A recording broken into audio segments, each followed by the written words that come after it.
兄弟姐妹们，国庆节快乐！大家假期都去哪儿玩了？出行一定要注意安全哈。反正今年呢，我还是跟往年一样出不去，因为咱菜园子里边这么多毛孩子需要照顾，再加上那不是还有那4只需要人工喂养的小狗吗？所以说就没有出去。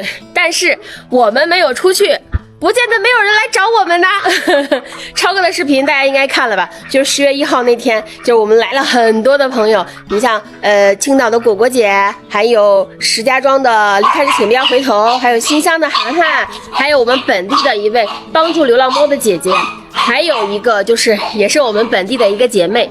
还有就是领养花样么花的，就是我们附近的一个邻居，是我们本地一个超市的老板。然后呢，他还特别贴心的给送来崭新的帐篷。哦，左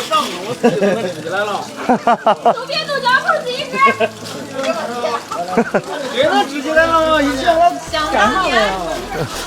因为咱小太原就一个天幕，咱人多坐不下呀。然后四哥这个帐篷一到，让我们所有的人都可以在园子里边玩了。呀，二餐呢？二餐家搁这站着了，那不戴个眼镜二餐呢？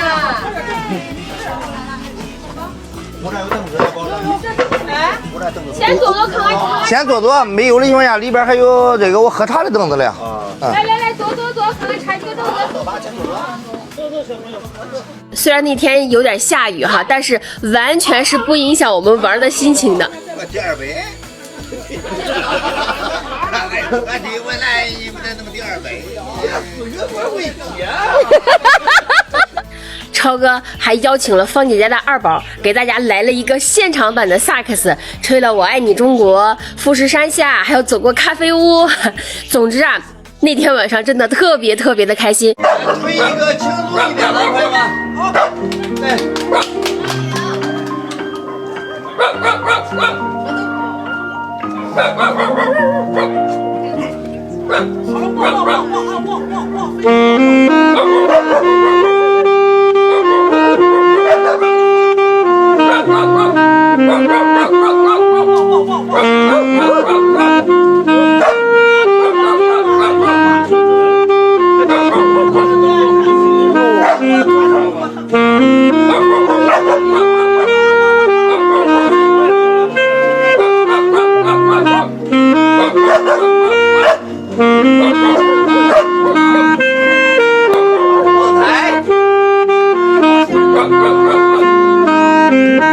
谁都记得那雙手，靠擁抱亦能讓你擁有。